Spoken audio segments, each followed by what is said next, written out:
Good morning student. आज हम महाराष्ट्र राज्य मंडल हिंदी माध्यम कक्षा 9वीं विषय भूमिति प्रकरण 2 समांतर रेखाएं पढ़ने जा रहे हैं। यह हमारा पहला वीडियो है। इसके ऊपर समांतर रेखाएं यहाँ पर हम शुरुआत करेंगे। शुरुआत में ही यहाँ पर आओ सीखे लिखा गया है, जिसके अंतर्गत 3 मुद्दों की बात हो रही है।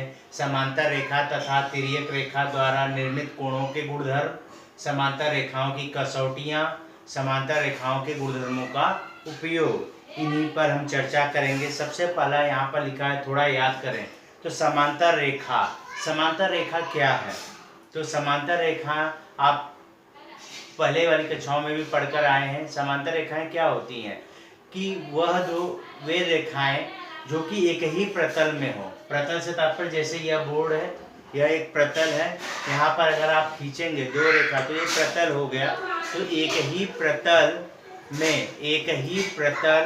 में स्थित परंतु परस्पर प्रतिच्छेदित न करने वाली रेखाओं को हम समांतर रेखाएं कहते हैं। एक ही प्रतल में स्थित परंतु परस्पर प्रतिच्छेदित न करने वाली रेखाओं को हम समांतर रेखाएं कहते हैं। कहने का तात्पर्य यह है, जैसे कि ये बोर्ड का यह जो 2 हिस्सा है, ये ऊपर वाली रेखा है, ये नीचे वाली रेखा, ये जब आगे बढ़ेगी तो वे एक दूसरे को सदैव क्या रहेंगे, समांतर ही रहेगा, कभी एक दूसरे को प्रतिच्छेदित नहीं करेंगे। ठीक उसी प्रकार से ये दोनों हिस्सा अगर ले लेते हैं और यहाँ से ऐसे सीधे रेखा बनाए तो वे एक दूसरे को कभी भी प्रतिच्छेदित नहीं करेंगे। तो परिभाषा समझ में आई?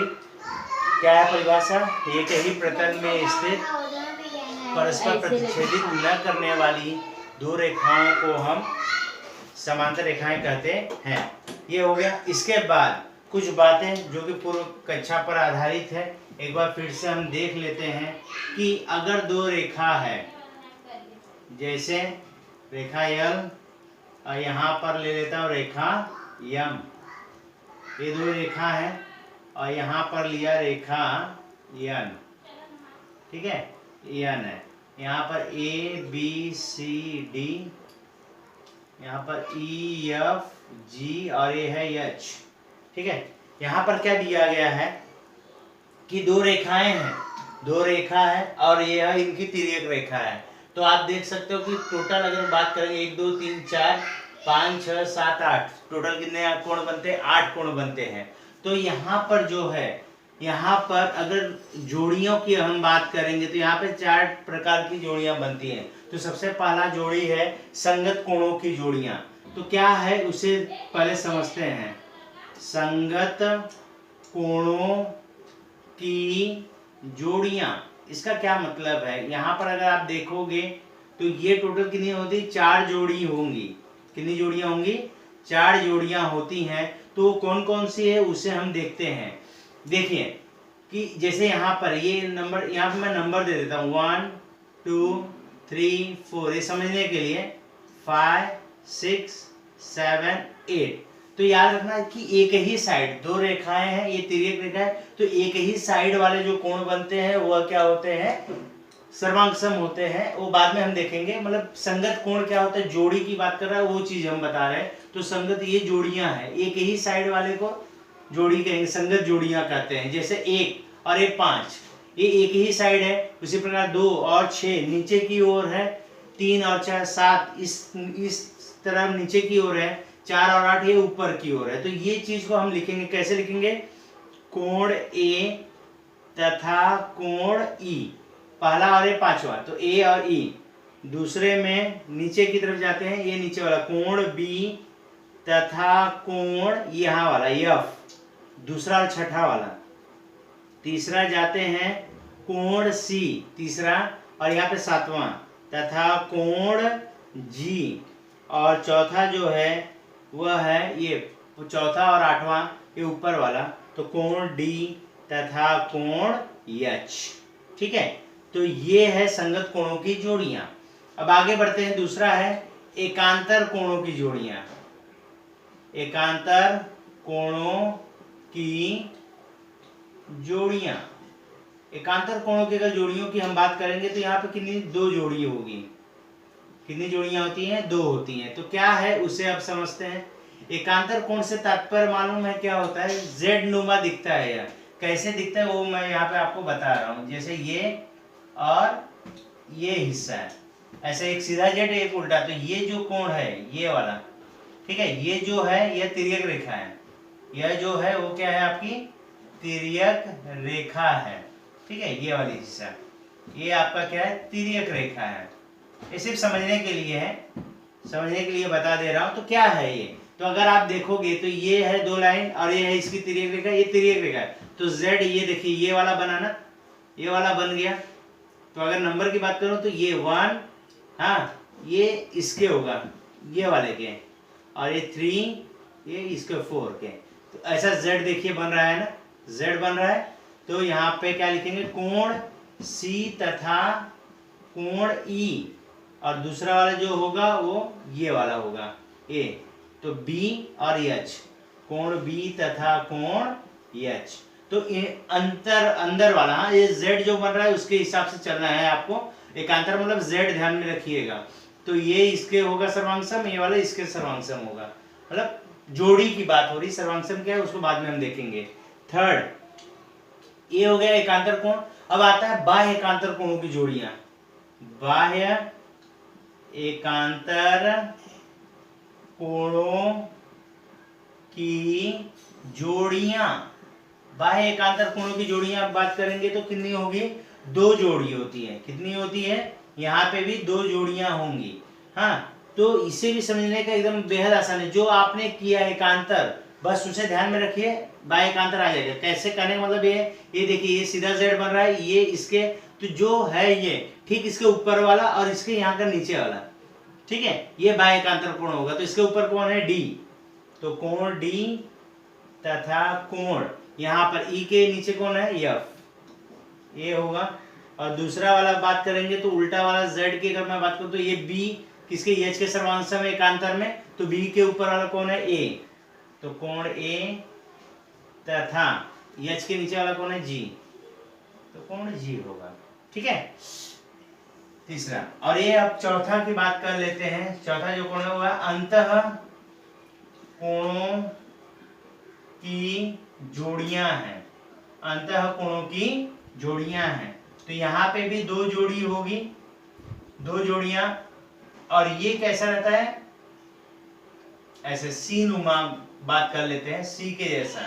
तो ये जो है ये दोनों जो है वह क्या है, तिर्यक है। ये दोनों जो है वो क्या है, तिर्यक रेखा है। ये समझने के लिए है, ठीक है, सी जैसा। तो आप देखिए, ये देखिए ये सी है और एक ये सी है, एक उल्टा सी है, एक सीधा सी है। तो अगर यहाँ पे हम बात कर लें तो ऐसा होगा। तो ये वाला तो क्या है वो जोड़ी, C तथा कोण H, और दूसरा वाला जो है सीधा C जो है वह B और E है, कोण B तथा कोण E, ठीक है। इस प्रकार से यह जो है 2 रेखाएं, और उसको अगर कोई तिर्यक रेखा प्रतिच्छेदित करे तो टोटल 8 कोणों की जोड़ियां बनती हैं। 8 कोण बनते हैं, मतलब 8 कोण बनेंगे। और अगर जोड़ियों की बात करेंगे तो संगत कोणों की 4 जोड़ियां, एकांतर कोणों की 2 जोड़ियां, बाह्य एकांतर कोण की 2 जोड़ियां और अंतः कोणों की 2 जोड़ियां बनती हैं। तो ये आपके पूर्व क्लास पर आधारित था। उसके बाद बात कर लेते हैं, कुछ गुणधर्म नीचे दिया गया है। इसे आप वीडियो को पॉज करके आप इसे अपने फेयर कॉपी में लिख लेंगे, फेयर कॉपी पे लिखते जाएंगे। ये सब बेसिक बातें हैं जो कि आगे वाले प्रश्न संग्रह में जब आप सॉल्व करोगे इसे तो वहां पर आपके लिए यूजफुल होंगी, उपयोगी होंगी ये सब बातें। तो इसे रिकैप करते रहें, ध्यान में रखते रहें, फेयर कॉपी में पूरा करके लिखते रहें इसे, ठीक है। आगे है कुछ गुणधर्म की बात कर लेते हैं, उसी के ठीक नीचे है। तो पहला है परस्पर प्रतिच्छेदित करने वाली 2 रेखाओं द्वारा निर्मित को शीर्षाभिमुख कोण सर्वांगसम होते हैं। तो यहाँ पर कुछ महत्वपूर्ण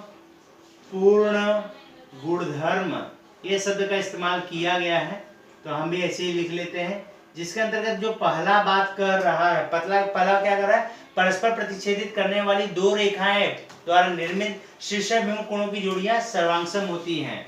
यह पहले वाले चैप्टर में हमने देखा था इसके बारे में, यहाँ पर हम इसे समझ लेते हैं।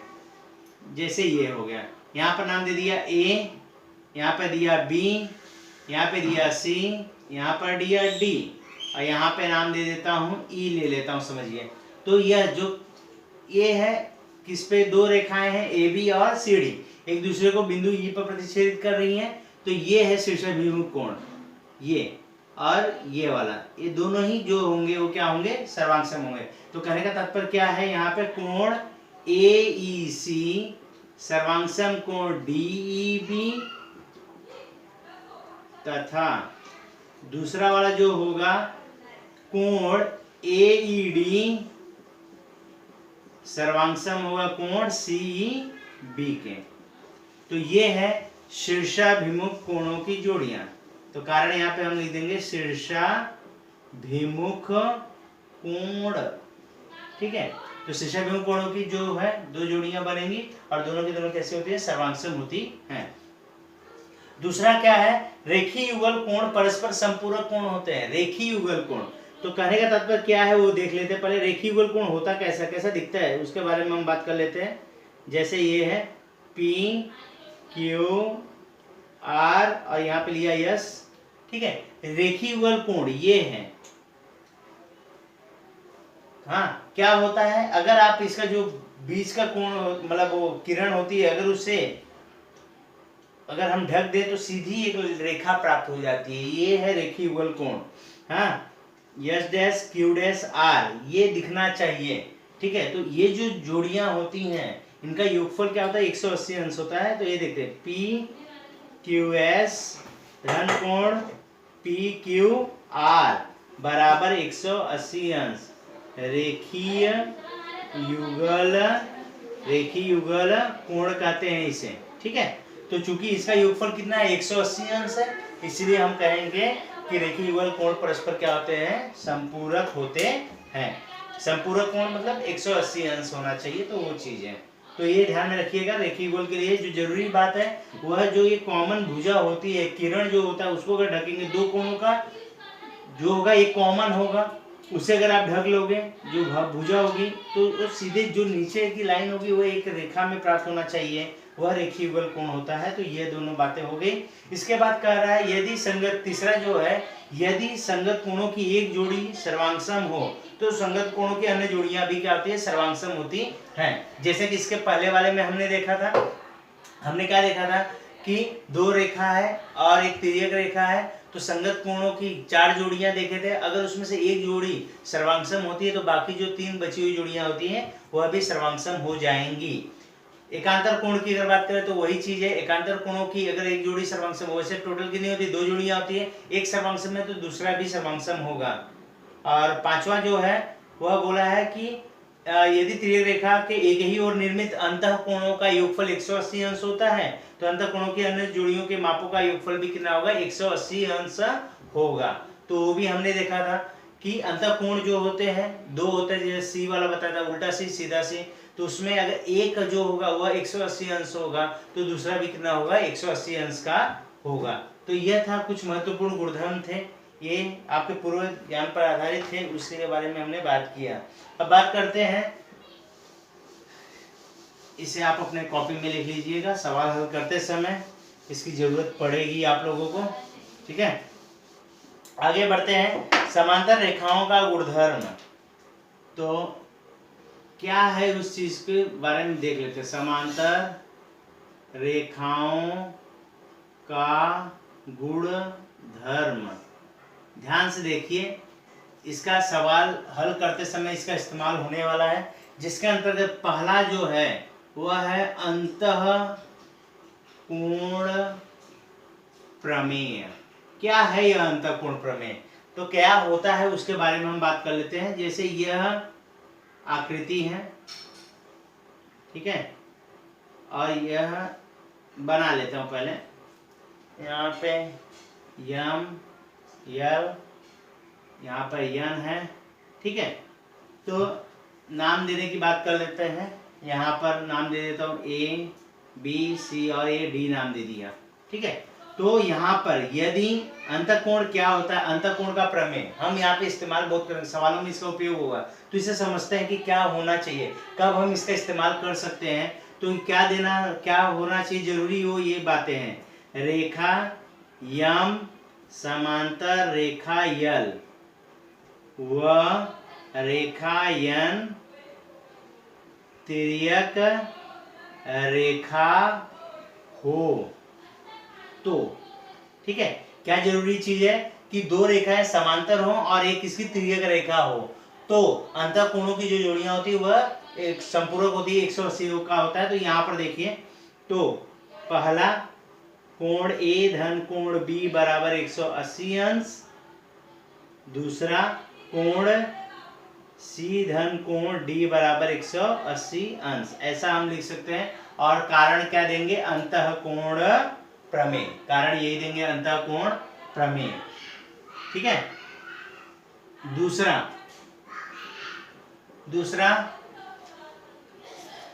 संगत कोण है, संगत कोण प्रमेय, ठीक है। सेम ऐसे ही है, कंडीशन वही है, क्या रहना चाहिए,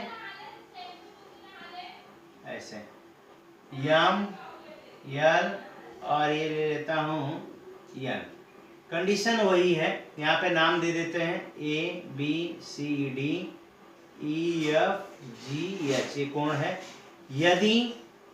यदि रेखा यम समांतर रेखा यल व रेखा यन तिर्यक रेखा हो तो हाँ हो तो, अब संगत है तो संगत कोणों की जोड़ियां क्या होंगी, सर्वांगसम। कितनी जोड़ी होती है, चार, चार की चार सर्वांगसम होगी, वो लिखते हैं। तो कोण ए सर्वांगसम कोण ई, कोण बी सर्वांगसम कोण एफ, कोण सी सर्वांगसम कोण जी, कोण डी सर्वांगसम कोण एच, ये बात होगी, ठीक है, ऐसा होगा। फिर उसके बाद तीसरा चलता हूं, उसमें एकांतर कोण प्रमेय है। एकांतर कोण प्रमेय की बात करता हूं, सेम चीज यहाँ पे हम लोग कर लेते हैं। यम यल यन, ये तिर्यक रेखा है, तो कंडीशन वही है, समांतर होना चाहिए और तिर्यक होना जरूरी है। तो यहाँ पर हम लोग लिख लेते हैं, समझो यहाँ पे लिख लिया ए बी सी डी, ऐसा लिख लिया। जो ये आकृति है वही वाला बना लेता हूँ, A B C D E F G H, ठीक है। यदि रेखा यम समांतर रेखा यल व रेखा यन तिर्यक रेखा हो तो, बराबर है। तो एकांतर कोण की कितनी जोड़ी होती है, दो, दोनों की दोनों क्या होंगे, सर्वांगसम। तो क्या होता है, याद है, बताया था z, तो ये देखिए ये है z, तो यहाँ पे कोण सी सर्वांगसम होगा कोण ई के, और दूसरा वाला कोण बी उल्टा z, कोण बी सर्वांगसम होगा कोण एच के। तो ये चीज बताया था, यहाँ पर समझने के लिए बता दे रहा हूँ, ये संगत का एक ही ओर रहता है, और ये क्या है, z वाला बताया था, ध्यान में रखिएगा, ऐसे सीधा z उल्टा z, बराबर ना, ये वाली बातें थी। और यहाँ पर संपूरक होता है वो, ठीक है। अब बाह्य एकांतर एक चौथा है, बाह्य एकांतर की बात कर लेंगे इधर ही, यहीं अगर बाह्य एकांतर की बात कर लेंगे, कंडीशन वही रहेगा, बाह्य एकांतर कोण प्रमेय ये है, यहीं से आगे की बात कर लेते हैं। तो सेम डायग्राम यही रखता हूँ, सब कुछ कंडीशन वही है।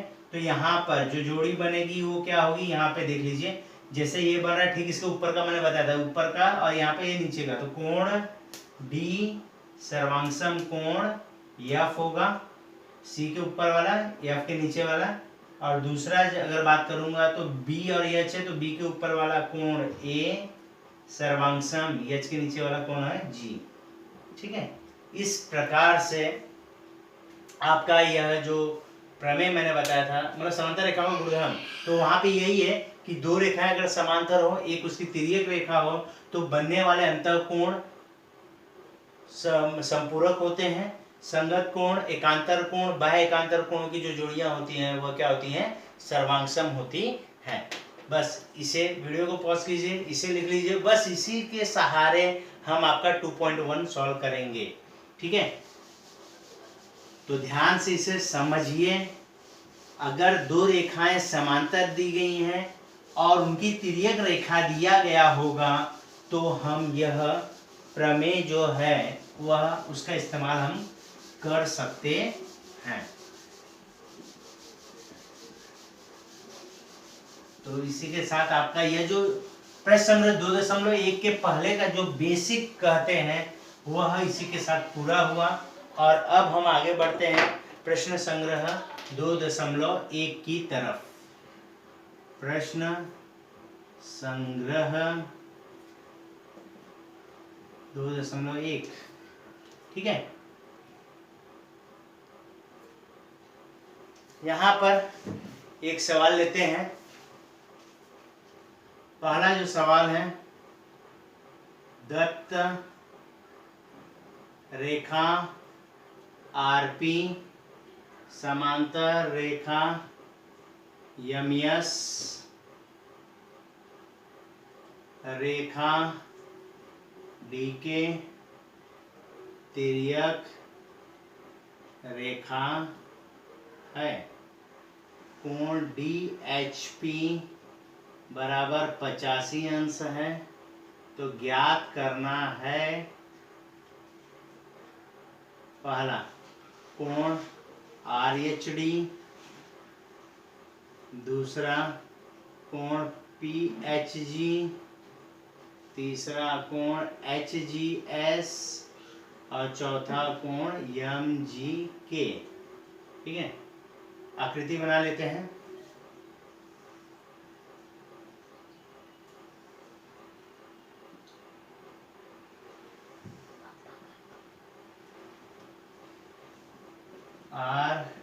RHP है, DMGK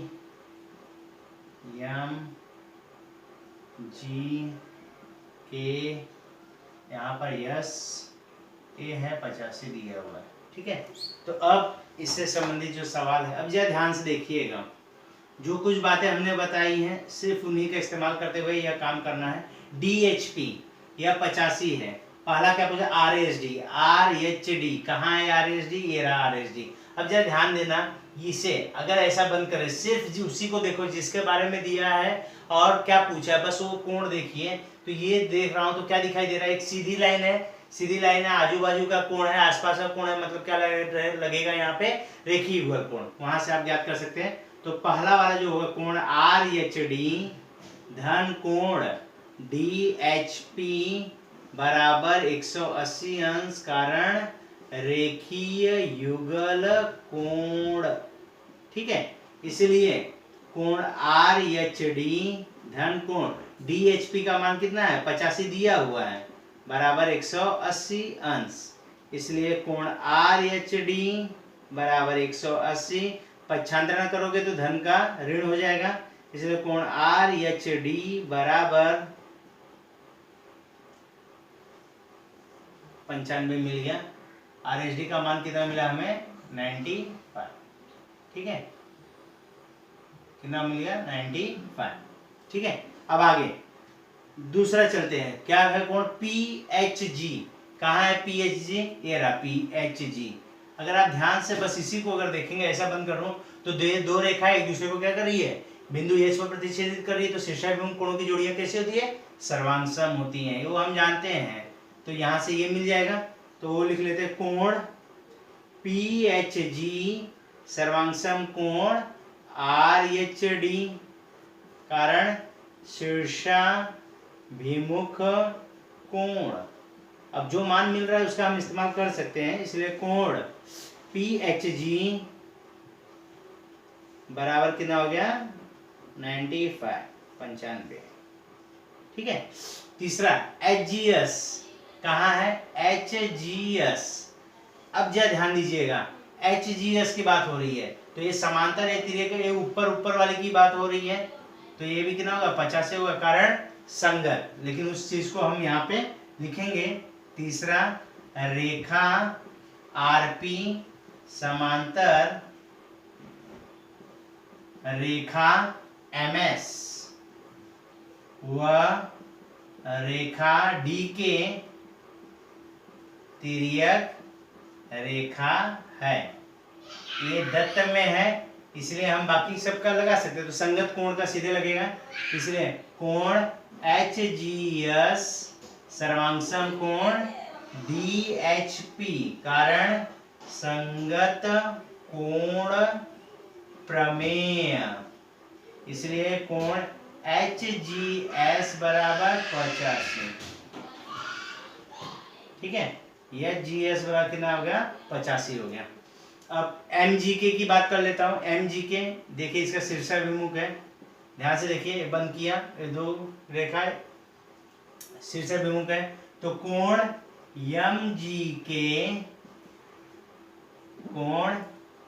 MGK सर्वांगसम कोण HGS, कारण शीर्षाभिमुख कोण।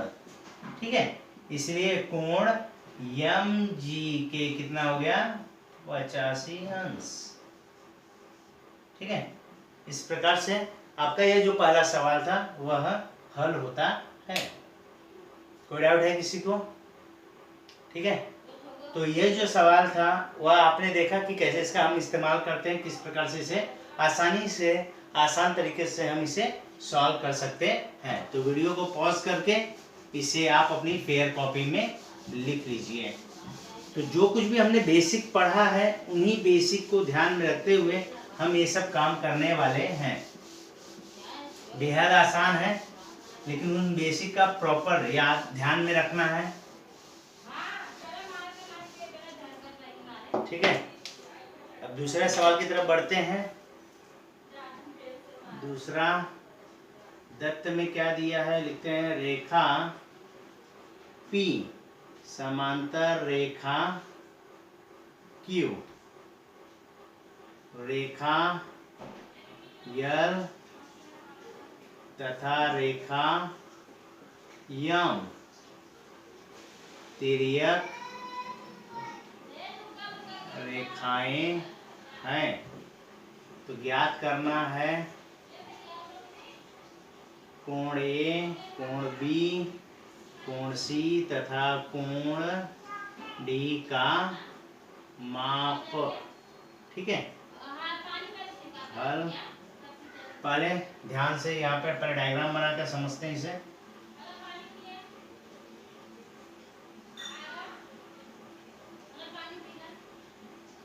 P Q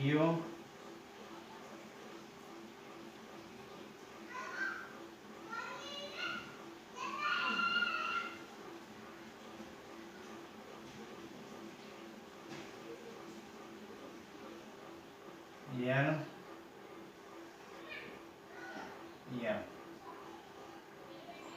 A 110, यहाँ पर B है 115, D है यहाँ पर C है। ठीक है, तो यह हमने डायग्राम बना लिया। अब इसे हल करते हैं। तो सबसे पहले क्या बात करते हैं, ये देखो, ये दो समांतर रेखाएं P और Q जो है समांतर रेखा है, L और M जो है इनकी क्या है तिर्यक रेखा है। L M क्या है इसकी तिर्यक रेखा है। तो अब इसे हम कैसे सॉल्व करेंगे उसके बारे में हम थोड़ा सा यहाँ पे देखते हैं। तो ध्यान से अगर देखेंगे A और A, बाकी सब बंद कर लो, सब बंद कीजिए, सिर्फ A और इस जो दिया मान उसके बारे में करते हैं। तो देखिए एक सीधी रेखा है और आसपास का कोण है, तो सीधे क्या लगेगा रेखीय युगल कोण। तो शुरुआत उसी से करते हैं। पहला कोण A धन 110 बराबर 180 अंश, कारण रेखीय युगल कोण। ठीक है, इसलिए कोण A बराबर 180, पक्षांतरण करोगे तो 110, इसलिए कोण A बराबर घटाओगे कितना आएगा 70 अंश। ठीक है, कितना आ गया ये 70 अंश आ गया। अब बी ज्ञात करना है, बी ज्ञात करना है। अगर आप देखोगे तो ये पी और क्यू क्या समांतर है और ये तिर्यक है। बस अगर ये बात करेंगे तो ये देखिए ये z बन रहा है, मतलब एकांतर कोण से ये सर्वांशम, और ठीक इसके ये ऊपर वाला है और ये ठीक इसके इस साइड वाला है, बराबर ना। तो अगर देखेंगे तो बाह्य एकांतर कोण से यह भी होगा। तो उसे लिख लेते हैं। पहले क्या लिखेंगे, रेखा P समांतर रेखा Q, हाँ, वह रेखा यल तिर्यक रेखा है। ए दत्त हो गया, इसलिए कोण ए सर्वांगसम कोण क्या होगा, बी। कारण बाह्य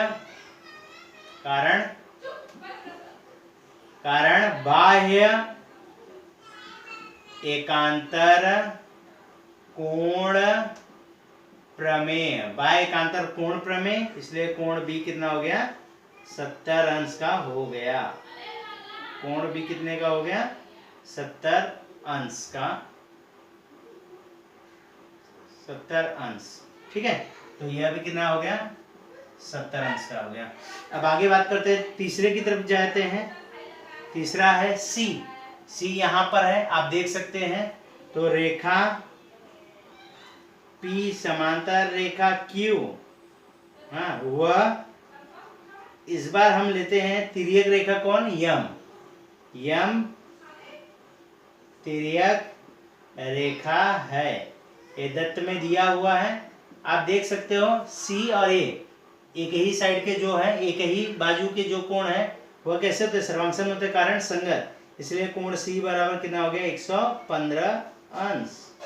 कारण संगत कोण प्रमेय। ठीक है, ये हो गया। अब चौथे की तरफ चलते हैं।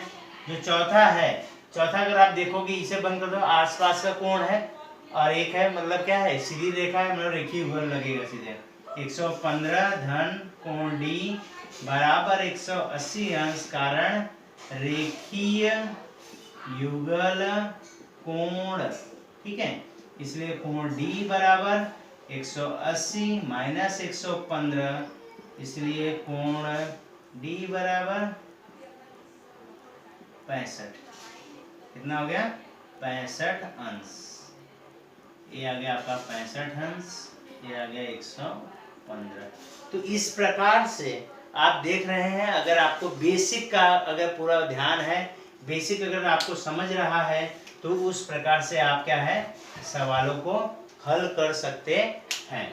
तो इस प्रकार से ये हमारा सवाल नंबर जो दूसरा है वह समाप्त हुआ। ठीक है, तो वीडियो को पॉज कीजिएगा, पॉज करके इसे आप सॉल्व करना है। आपके फेयर कॉपी में आप इसे सॉल्व कर लीजिए।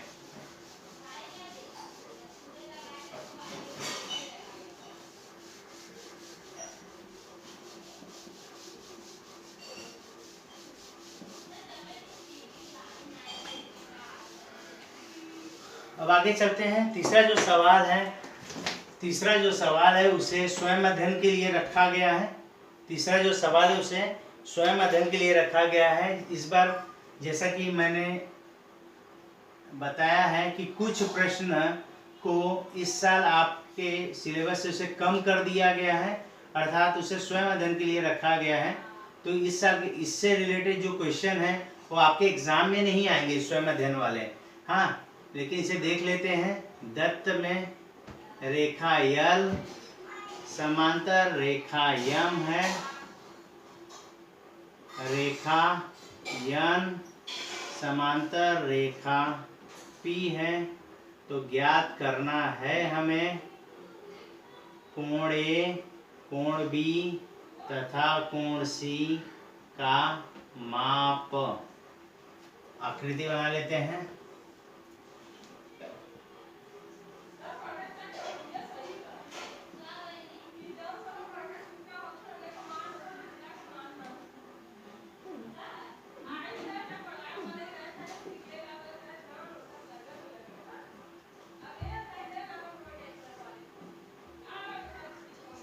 एन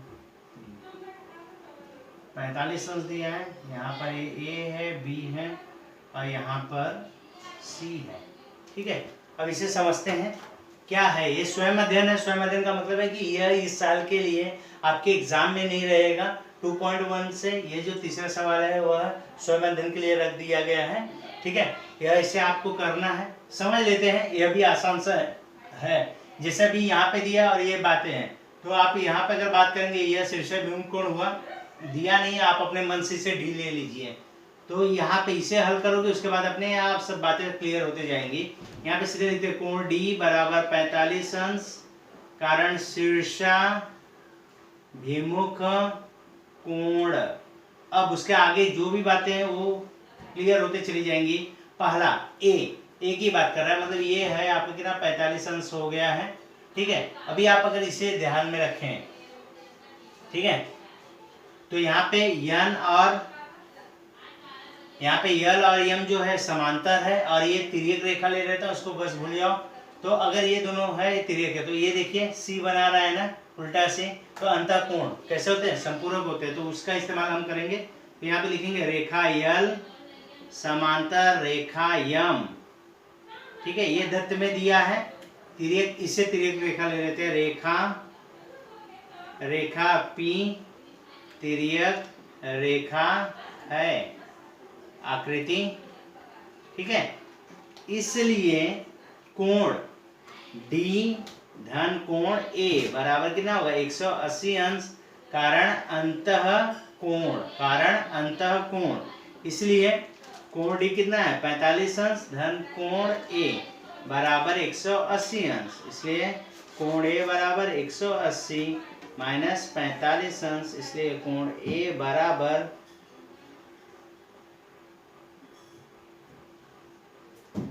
135 अंश।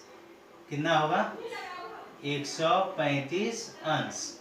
ठीक है, क्या होगा 135 अंश। ठीक है, अब इसके बाद यहाँ से इसका कर लेते हैं, ये शीर्षाभिमुख कोण हो गया। ठीक है, तो कोण दूसरा, कोण ए जो है सर्वांशम कोण बी, कारण शीर्षाभिमुख कोण। ठीक है, इसलिए कोण बी बराबर कितना हो गया 135 अंश। यह भी हो गया। ठीक है, अब तीसरा वाला जो है सी ज्ञात करना है। तो अब ये दोनों को ले लेते हैं, समांतर है दिया, रेखा यन समांतर रेखा पी, ये दत्त में दिया है। इस बार इसे तिर्यक ले लेते हैं, रेखा यम तिर्यक रेखा है आकृति। ठीक है, तो इसलिए देखिए ये नीचे के एक ही साइड के दोनों कोण है, तो इसलिए कोण सी सर्वांशम कोण बी, कारण संगत कोण प्रमेय, इसलिए कोण सी भी कितना होगा 135 अंश। ठीक है, ये भी कितना होगा 135 अंश। ठीक है, तो इस प्रकार से यह था आपका यह तीसरा सवाल जो कि स्वयं अध्ययन के लिए रखा गया है। तो कुछ करना नहीं था, बस इसे करके यहाँ पे लेते, उसके बाद तुरंत ये सब आराम से सॉल्व हो सकता है आसानी से। ठीक है, तो हालांकि ये स्वयं अध्ययन के लिए है, तभी भी आप अपने इसे फेयर कॉपी में लिखिएगा, समझिएगा। हाँ, ये है कि ये सवाल जो है वो आपके एग्जाम में नहीं आएगा।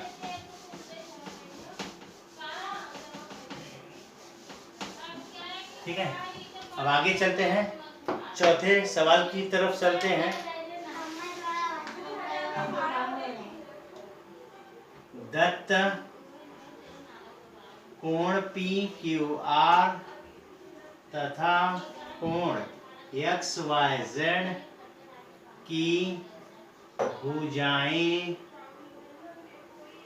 परस्पर समांतर हैं। ठीक है, तो सिद्ध करना है कोण पी क्यू आर सर्वांशम कोण एक्स वाई जेड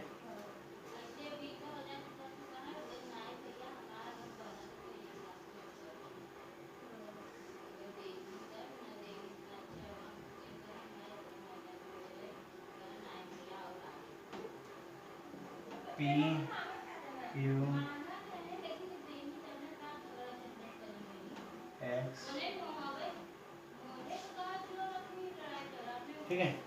तो ये बातें हैं। तो क्या करना है, इसे थोड़ा सा इसे समझने के लिए इसे बढ़ा देते हैं थोड़ा।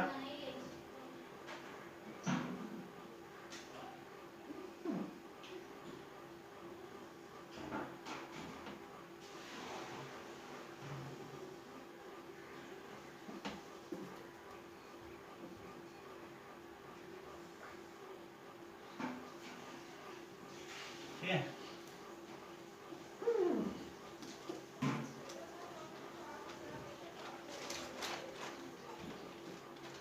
यहाँ पे ध्यान से देखिएगा।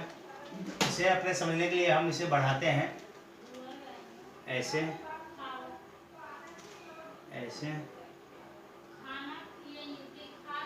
ऐसे और इसे, ताकि कि नाम लिखने में थोड़ा सा आसानी हो जाए। बढ़ा दीजिए।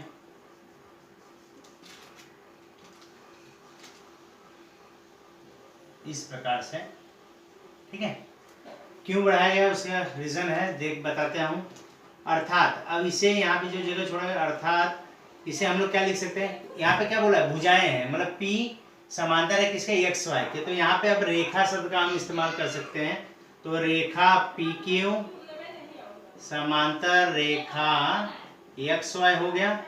और दूसरा वाला अगर बात करें तो रेखा कौन सा, QR समांतर रेखा YZ हो गया, बराबर ना। तो जो भुजा समांतर उसके हिसाब से ये काम हमने किया।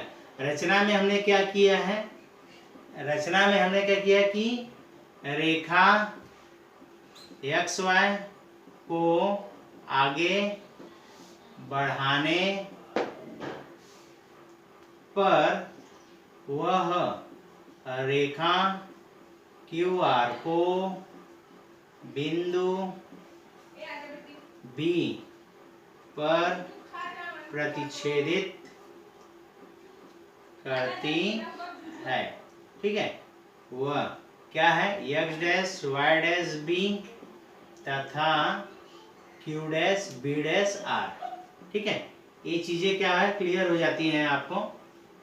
अब ये सब हो गया बातें। अब उसके बाद अब हम आगे की तरफ बढ़ते हैं। तो सबसे पहला हम लोग इसी शुरुआत करते हैं, उत्पत्ति। आप देखिए, रेखा PQ समांतर रेखा XY है, ये दत्त में दिया हुआ है, ठीक है। PQ समांतर XY,